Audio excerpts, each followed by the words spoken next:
प्रणाम आप सभी को। मेरा नाम रोशन है। दोस्तों, आज मैं आपके लिए लेकर आया हूँ हिंदी साहित्य में आंचलिक कथाकार के रूप में प्रतिष्ठित श्री फणीश्वर नाथ रेणु जी की लिखी एक बहुत ही लोकप्रिय कहानी, जिसका शीर्षक है लाल पान की बेगम। तो आइए शुरू करते हैं कहानी का पाठ। क्यों बिरजू की माँ नाच देखने नहीं जाएगी क्या? बिरजू की माँ शकरकंद उबाल कर बैठी मन ही मन कुढ़ रही थी अपने आंगन में। 7 साल का लड़का बिरजू शकरकंद के बदले तमाचे खाकर आंगन में लोट लोट कर सारी देह में मिट्टी मल रहा था। चंपिया के सिर भी चुड़ैल मंडरा रही थी। आधे आंगन धूप रहते जो गई है, सहुआइन की दुकान छोआ गुड़ लाने सो अभी तक नहीं लौटी। दिया बाती की बेला हो गई, आए जरा आज लौट के। बागर बकरे की देह में कुकुरमाछी लगी थी, इसलिए बेचारा बागर रह रह कर कूद फांद कर रहा था। बिरजू की माँ बागर पर मन का गुस्सा उतारने का बहाना ढूंढकर निकाल चुकी थी।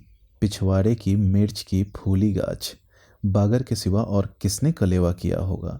बागर को मारने के लिए वह मिट्टी का छोटा ढेला उठा चुकी थी कि पड़ोसिन मखनी फुआ की पुकार सुनाई पड़ी। क्यों बिरजू की माँ नाच देखने नहीं जाएगी क्या? बिरजू की माँ के आगे नाथ और पीछे पगहिया न हो तब न फुआ। गरम गुस्से में बुझी नुकीली बात फुआ की देह में धंस गई और बिरजू की माँ ने हाथ के ढेले को पास ही फेंक दिया। बेचारे बागर को कुकुरमाछी परेशान कर रही है। आहा, आए आए, हर आए आए। बिरजू ने लेटे ही लेटे बागर को एक डंडा लगा दिया। बिरजू की माँ की इच्छा हुई कि जाकर उसी डंडे से बिरजू का भूत भगा दे, किंतु नीम के पास खड़ी पनभड़ियों की खिलखिलाहट सुनकर रुक गई। बोली, ठहर, तेरे बप्पा ने बड़ा हाथ छुट्टा बना दिया है तुझे। बड़ा हाथ चलता है लोगों पर, ठहर। मखनी फुआ नीम के पास झुकी कमर से घड़ा उतारकर पानी भरकर लौटती पनभरनियों में बिरजू की माँ की बहकी हुई बात का इंसाफ करा रही थी। जरा देखो तो इस बिरजू की माँ को। 4 मन पाट अर्थात जूट का पैसा क्या हुआ, धरती पर पांव ही नहीं पड़ते। निसाफ करो। खुद अपने मुंह से 8 दिन पहले से ही गांव की अली गली में बोलती फिरी है। हाँ, इस बार बिरजू के बप्पा ने कहा है, बैलगाड़ी पर बिठाकर बलरामपुर का नाच दिखा लाऊंगा। बैल अब अपने घर हैं तो 1000 गाड़ी मंगनी मिल जाएगी। सो मैंने अभी टोक दिया। नाच देखने वाली सब तो औन पौन कर तैयार हो रही हैं, रसोई पानी कर रहे हैं। मेरे मुंह में आग लगे क्यों मैं टोकने गई? सुनती हो क्या जवाब दिया बिरजू की माँ ने? मखनी फुआ ने अपने पोपले मुंह के होठों को एक ओर मोड़ कर ऐंठती हुई बोली निकाली।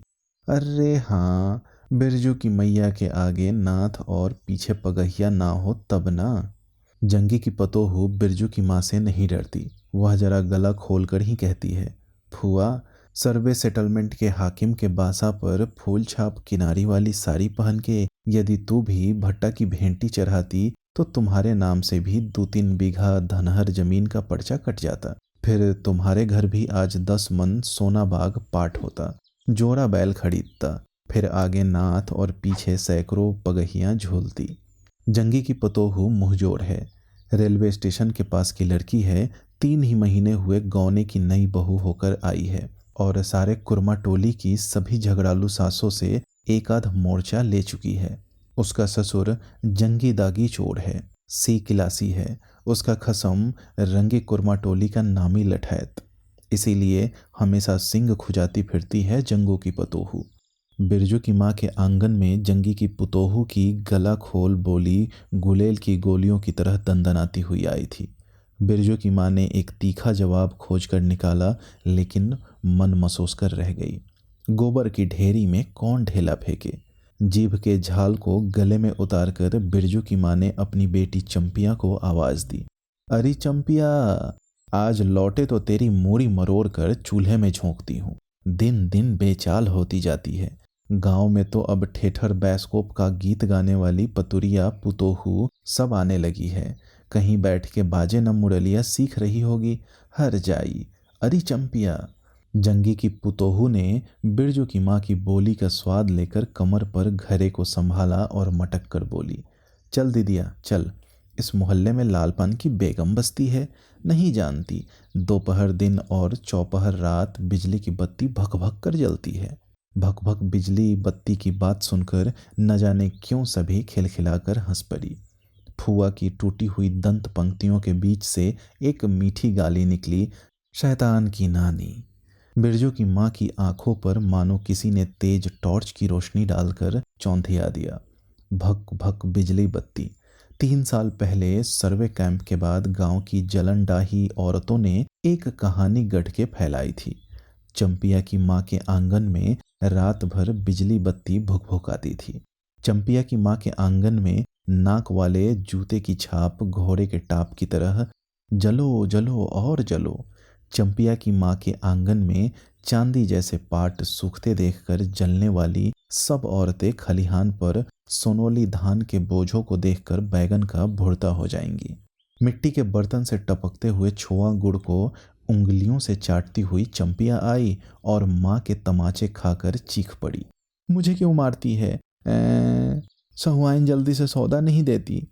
सहुआइन जल्दी सौदा नहीं देती कि नानी, एक सहुआइन की ही दुकान पर मोती झड़ते हैं जो जर गाड़ कर बैठी हुई थी। बोल, गले पर लात देकर कल्ला तोड़ दूंगी हट जाई, जो फिर कभी बाजे न मुरलिया गाते सुना। चाल सीखने जाती है ट्यूशन की छोकरियों से। बिरजू की माँ ने चुप होकर अपनी आवाज अंदाजी कि उसकी बात जंगी के झोंपड़े तक साफ साफ पहुंच गई होगी। बिरजू बीती हुई बातों को भूलकर उठ खड़ा हुआ था और धूल झाड़ते हुए बर्तन से टपकते गुड़ को ललचाई निगाह से देखने लगा था। दीदी के साथ वह भी दुकान जाता तो दीदी उसे भी गुड़ चटाती जरूर।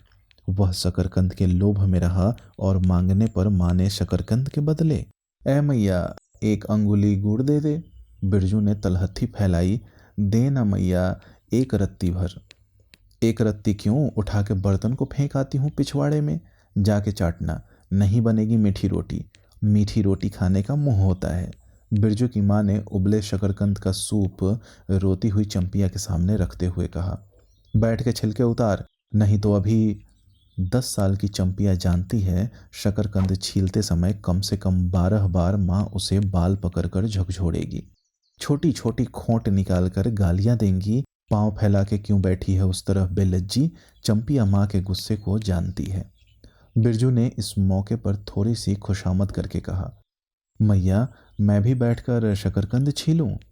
नहीं, माँ ने झिड़की दी, एक शकरकंद छीलेगा और 3 पेट में। जाके सिद्धू की बहू से कहो 1 घंटे के लिए कराही मांग कर ले गई तो फिर लौटाने का नाम नहीं, जा जल्दी। मुंह लटकाकर आंगन से निकलते निकलते बिरजू ने शकरकंद और गुड़ पर निगाह दौड़ाई। चंपिया ने अपने झबड़े केस की ओट से माँ की ओर देखा और नज़र बचाकर चुपके से बिरजू की ओर एक शकरकंद फेंक दिया। बिरजू भागा।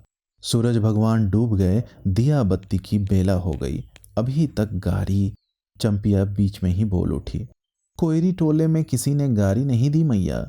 बप्पा बोले माँ से कहना सब ठीक ठाक करके तैयार रहें, मलदहिया टोली के मियाँ जान की गाड़ी लाने जा रहा हूँ। सुनते ही बिरजू की माँ का चेहरा उतर गया, लगा छाते की कमानी उतर गई घोड़े से अचानक। कोयरी टोले में किसी ने गाड़ी मंगनी नहीं दी, तब मिल चुकी गाड़ी। जब अपने गांव के लोगों की आंख में पानी नहीं तो मलदहिया टोली के मियाँ जान की गाड़ी का क्या भरोसा, न 3 में न 13 में। क्या होगा शकरकंद छील कर, रख दे उठा के, यह मर्द नाच दिखाएगा, बैलगाड़ी पर चढ़कर नाच दिखाने ले जाएगा। चढ़ चुकी बैलगाड़ी पर, देख चुकी जी भर कर नाच, पैदल जाने वाली सब पहुंचकर पुरानी हो चुकी होंगी।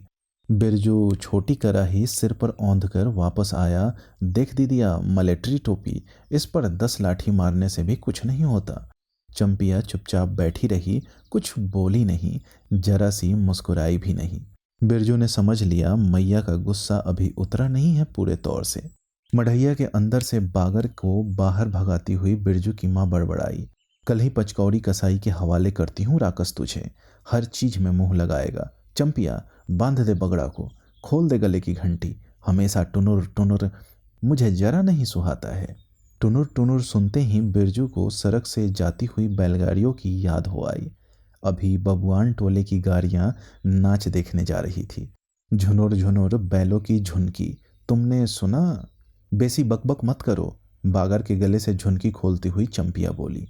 चंपिया, डाल दे चूल्हे में पानी। बप्पा आवे तो कहना कि अपने उड़न जहाज पर चढ़कर नाच देखाए।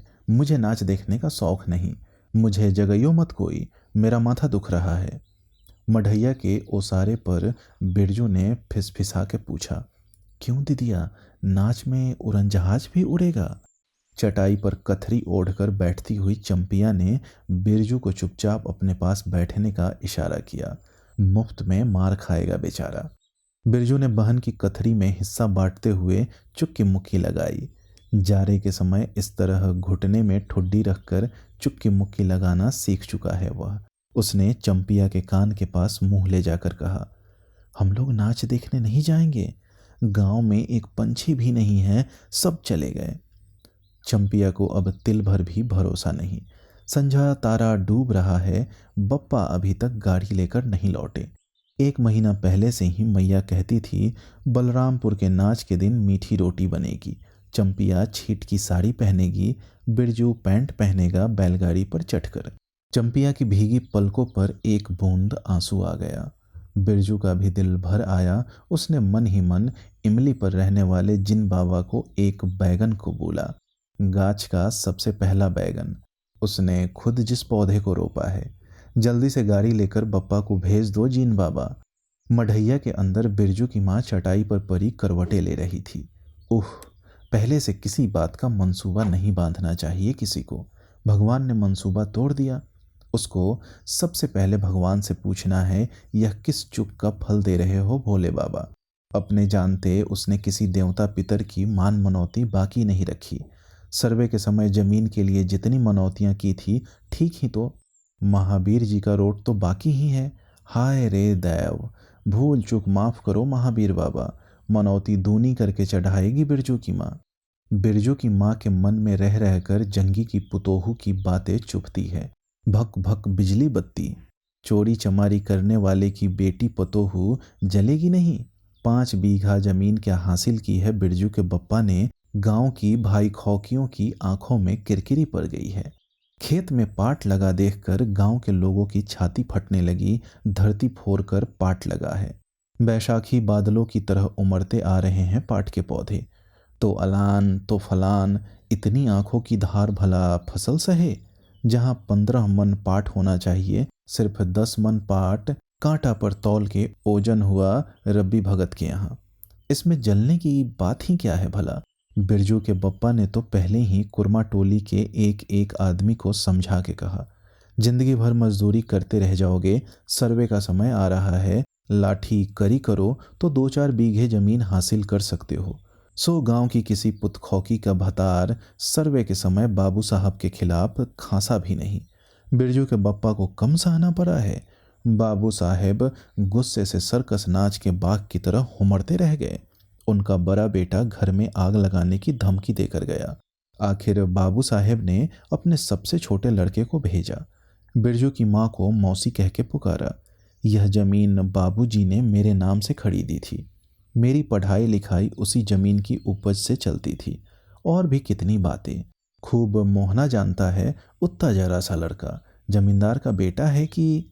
चंपिया, बिरजू सो गया क्या? यहाँ आ जरा बिरजू, अंदर।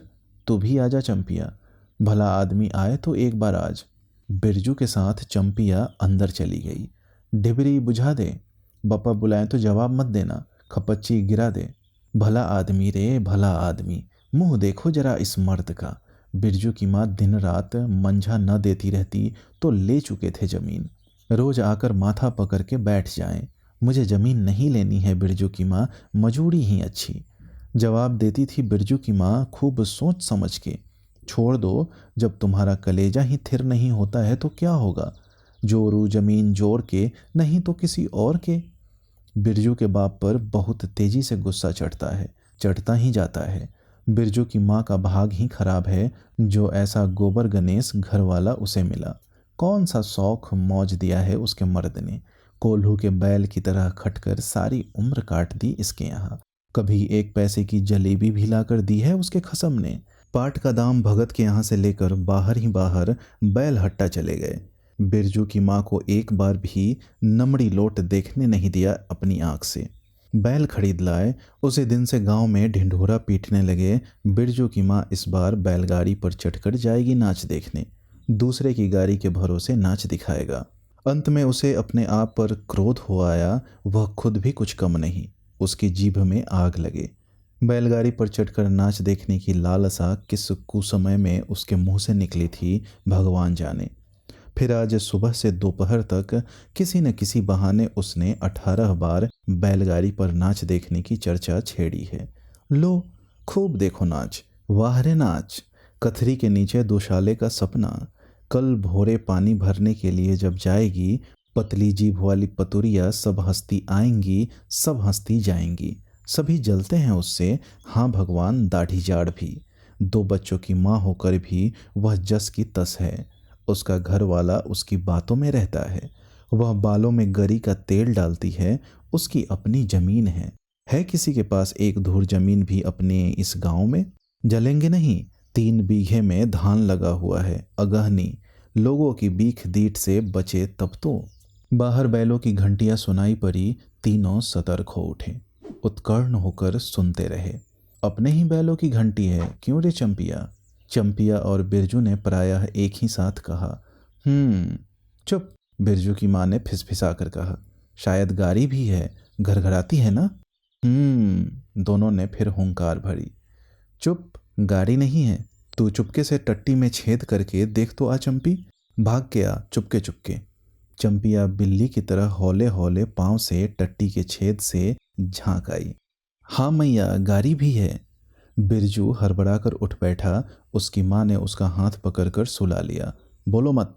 चंपिया भी गुदरी के नीचे घुस गई। बाहर बैलगाड़ी खोलने की आवाज़ हुई। बिरजू के बाप ने बैलों को जोर से डांटा। हाँ हाँ, आ गए घर। घर आने के लिए छाती फटी जाती थी। बिरजू की माँ ताड़ गई। जरूर मलदहियाँ टोली में गांजे की चिलम चढ़ रही थी। आवाज़ तो बड़ी खनखनाती हुई निकल रही है। चंपिया, बाहर से ही पुकार कर कहा उसके बाप ने। बैलों को घास दे दे चंपिया। अंदर से कोई जवाब नहीं आया। चंपिया के बाप ने आंगन में आकर देखा तो न रोशनी, न चिराग, न चूल्हे में आग। बात क्या है? नाच देखने उतावली होकर पैदल ही चली गई क्या? बिरजू के गले में खसखसाहट हुई तो उसने रोकने की पूरी कोशिश भी की, लेकिन खांसी जब शुरू हुई तो पूरे 5 मिनट तक वह खांसता रहा। बिरजू, बेटा बिरज मोहन, बिरजू के बाप ने पुचकार कर बुलाया। मैया गुस्से के मारे सो गई क्या?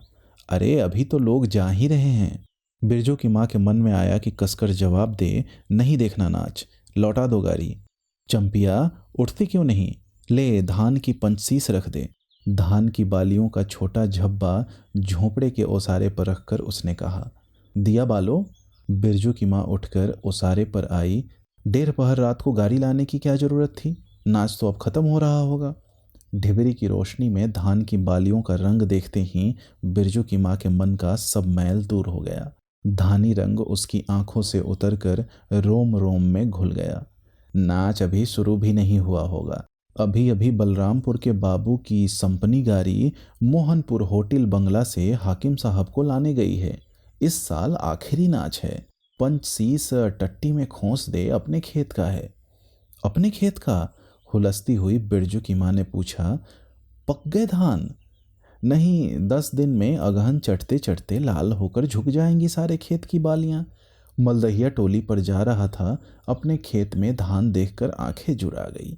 सच कहता हूँ, पंचसीस तोड़ते समय उंगलियां कांप रही थी मेरी। बिरजू ने धान की एक बाली से एक धान लेकर मुंह में डाल लिया और उसकी माँ ने एक हल्की डांट लगा दी।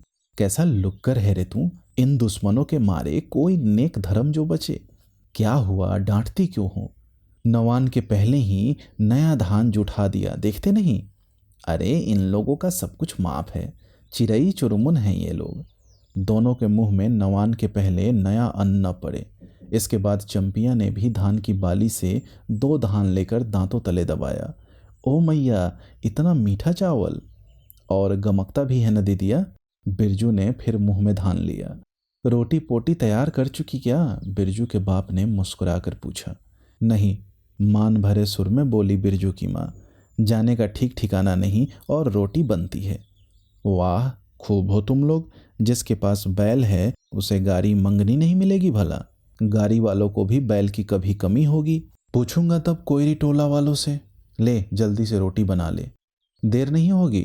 अरे टोकरी भर रोटी तो तू पलक मार के बना लेती है, 5 रोटियां बनने में कितनी देर लगेगी।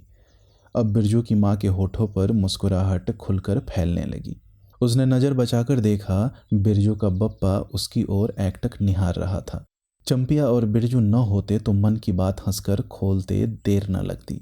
चंपिया और बिरजू ने एक दूसरे को देखा और खुशी से उनके चेहरे जगमगा उठे। मैया बेकार गुस्सा हो रही थी ना। चंपी, जरा धैलसार में खड़ी होकर मखनी फुआ को आवाज़ तो दे।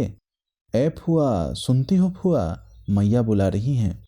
फुआ ने कोई जवाब नहीं दिया, किंतु उसकी बरबराहट स्पष्ट सुनाई पड़ी। हाँ, अब फुआ को क्यों गुहारती है? सारे टोले में बस एक फुआ ही तो बिना नाथ पगहिया वाली है। अरे फुआ, बिरजू की माँ ने हंसकर जवाब दिया। उस समय बुरा मान गई थी क्या? नाथ पगहिया वाले को आकर देखो, दोपहर रात को गाड़ी लेकर आया है। आ जाओ फुआ, मैं मीठी रोटी पकाना नहीं जानती। फुआ कांखती खांसती आई। इसी से घड़ी पहर दिन रहते ही पूछ रही थी कि नाच देखने जाएगी क्या। कहती तो मैं पहले से ही अपनी अंगीठी यहाँ सुलगा जाती। बिरजू की माँ ने फुआ को अंगीठी दिखला दी और कहा, घर में अनाज दाना वगैरह तो कुछ है नहीं, एक बागर है और कुछ बर्तन बासन। सो रात भर के लिए यहाँ तमाखू रख जाती हूँ, अपना हुक्का ले आई हो ना फुआ। फुआ को तम्बाकू मिल जाए तो रात भर क्या 5 रात बैठकर जाग सकती है। फुआ ने अंधेरे में टटोल कर तम्बाकू का अंदाज किया। ओहो, हाथ खोलकर तम्बाकू रखा है बिरजू की माँ ने। और एक वह है सहुआइन, राम कहो, उस रात को अफीम की गोली की तरह एक मटर भर तम्बाकू रखकर चली गई गुलाब बाग मेले और कह गई कि डिब्बी भर तम्बाकू है। बिरजू की माँ चूल्हा सुलगाने लगी। चंपिया ने शकरकंद को मसलकर गोले बनाए और बिरजू सिर पर कराही औंधा कर अपने बाप को दिखलाने लगा। मलेट्री टोपी, इस पर 10 लाठी मारने से भी कुछ नहीं होगा। सभी ठठाकर हंस पड़े। बिरजू की माँ हंसकर बोली, ताखे पर 3-4 मोटे शकरकंद हैं, दे दे बिरजू को चंपिया, बेचारा शाम से ही। बेचारा मत कहो मैया, खूब सचारा है। अब चंपिया चहकने लगी। तुम क्या जानो कथरी के नीचे मुंह क्यों चल रहा था बाबू साहब का। ही। बिरजू के टूटे दूध के दांतों की फांक से बोली निकली। ब्लैक मार्टिन में 5 शकरकंद खा लिया। हा। सभी फिर ठठाकर हंस पड़े। बिरजू की माँ ने फुआ का मन रखने के लिए पूछा, एक कनबा गुड़ है, आधा दूं फुआ? फुआ ने गदगद होकर कहा, अरे शकरकंद तो खुद मीठा होता है, उतना क्यों डालेगी। जब तक दोनों बैल दाना घास खाकर एक दूसरे की देह को जीभ से चाटे, बिरजू की माँ तैयार हो गई।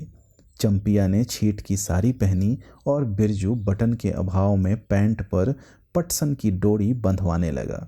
बिरजू की माँ ने आंगन से निकलकर गांव की ओर कान लगाकर सुनने की चेष्टा की। इतनी देर तक भला पैदल जाने वाले रुके रहेंगे? पूर्णिमा का चांद सिर पर आ गया है। बिरजू की माँ ने असली रूपा का मंगटीका पहना है आज पहली बार। बिरजू के बप्पा को हो क्या गया है? गाड़ी जोतता क्यों नहीं, मुंह की ओर एकटक देख रहा है, मानो नाच की लाल पान की। गाड़ी पर बैठते ही बिरजू की माँ की देह में एक अजीब गुदगुदी लगने लगी। उसने बांस की बल्ली को पकड़कर कहा, गाड़ी पर अभी बहुत जगह है, जरा दाहिनी सड़क से गाड़ी हाँकना। बैल जब दौड़ने लगे और पहिया जब चू चू करके घरघराने लगा तो बिरजू से रहा नहीं गया। उड़न जहाज की तरह उड़ाओ बप्पा। गाड़ी जंगी के पिछवाड़े पहुंची। बिरजू की माँ ने कहा, जरा जंगी से पूछो ना, उसकी पुतोहू नाच देखने चली गई क्या। गाड़ी के रुकते ही जंगी के झोपड़े से आती हुई रोने की आवाज़ स्पष्ट हो गई। बिरजू के बप्पा ने पूछा, अरे जंगी भाई, काहे कन्ना रोहट हो रहा है आंगन में। जंगी घूर ताप रहा था, बोला, क्या पूछते हो, रंगी बलरामपुर से लौटा नहीं, पुतोहिया नाच देखने कैसे जाए। आसरा देखते देखते उधर गांव की सभी औरतें चली गई। अरी टीशन वाली तो रोती है काहे। बिरजू की माँ ने पुकार कर कहा, आजा झट से साड़ी पहनकर, सारी गाड़ी पड़ी हुई है, बेचारी, आजा जल्दी। बगल के झोपड़े से राधे की बेटी सुनरी ने कहा, काकी गाड़ी में जगह है, मैं भी जाऊंगी। बांस की झाड़ी के उस पार लरेना खवास का घर है। उसकी बहू भी नहीं गई है, गीलट का झुनकी करा पहनकर झमकती आ रही है। आजा, जो बाकी रह गई है सब आ जाएं जल्दी। जंगी की पुतोहू, लरेना की बीवी और राधे की बेटी सुनरी तीनों गाड़ी के पास आईं। बैल ने पिछला पैर फेंका। बिरजू के बाप ने एक भद्दी गाली दी, साला लतार मारकर लंगड़ी बनाएगा पुतोहू को। सभी ठट्ठा कर हंस पड़े। बिरजू के बाप ने घूंघट में झुकी हुई दोनों पुतोहुओं को देखा। उसे अपने खेत की झुकी हुई बालियों की याद आ गई। जंगी की पुतोहू का गौना 3 ही मास पहले हुआ है। गौने की रंगीन साड़ी से कड़वे तेल और लठवा सिंदूर की गंध आ रही है। बिरजू की माँ को अपने गौने की याद आई। उसने कपड़े की गठरी से 3 मीठी रोटियां निकाल कर कहा, खा ले एक एक करके, सिमराहा के सरकारी कूप में पानी पी लेना। गाड़ी गांव से बाहर होकर धान के खेतों के बगल से जाने लगी। चांदनी कार्तिक की खेतों से धान के झड़ते फूलों की गंध आती है। बांस की झाड़ी में कहीं दुधवी की लता फूली है। जंगी की पुतोहू ने एक बीड़ी सुलगाकर बिरजू की माँ की ओर बढ़ाई। बिरजू की माँ को अचानक याद आई चंपिया, सुनरी, लरेना की बीवी और जंगी की पुतोहू। ये चारों ही तो गांव में बैस्कोप का गीत गाना जानती है खूब। गाड़ी की लीक धन खेतों के बीच होकर गई। चारों ओर गौने की साड़ी की खसखसाहट जैसी आवाज होती है। बिरजू की माँ के माथे के मंगटीके पर चांदनी छिटकती है। अच्छा, अब एक बैस्कोप का गीत गा तो चंपिया, डरती है काहे? जहाँ भूल जाओगी बगल में मास्टरनी बैठी ही है। दोनों पुतोहुओं ने तो नहीं, किंतु चंपिया और सुनरी ने खखाड़ कर गला साफ किया। बिरजू के बाप ने बैलों को ललकारा, चल भैया और जरा जोर से गारे चंपिया, नहीं तो मैं बैलों को धीरे धीरे चलने को कहूँगा। जंगी की पुतोहू ने चंपिया के कान के पास घूंघट ले जाकर कुछ कहा और चंपिया ने धीरे से गाना शुरू किया। चंदा की चांदनी। बिरजू को गोद में लेकर बैठी उसकी माँ की इच्छा हुई कि वह भी साथ साथ गीत गाए। बिरजू की माँ ने जंगी की पुतोहू की ओर देखा, धीरे धीरे गुनगुना रही है वह भी। कितनी प्यारी पुतोहू है। गौने की साड़ी से एक खास किस्म की गंध निकलती है। ठीक ही तो कहा है उसने, बिरजू की माँ बेगम है, लाल पान की बेगम। यह तो कोई बुरी बात नहीं, हाँ वह सचमुच लाल पान की बेगम है। बिरजू की माँ ने अपनी नाक पर दोनों आंखों को केंद्रित करने की चेष्टा करके अपने रूप की झांकी ली। लाल साड़ी की झिलमिल किनारी, मंगटीका पर चांद। बिरजू की माँ के मन में अब और कोई लालसा नहीं, उसे नींद आ रही है। दोस्तों, उम्मीद करता हूँ यह कहानी आपको पसंद आई होगी। ऐसे ही ढेरों कहानियाँ सुनने के लिए आप हमारे चैनल से जुड़े रहें। बहुत बहुत धन्यवाद।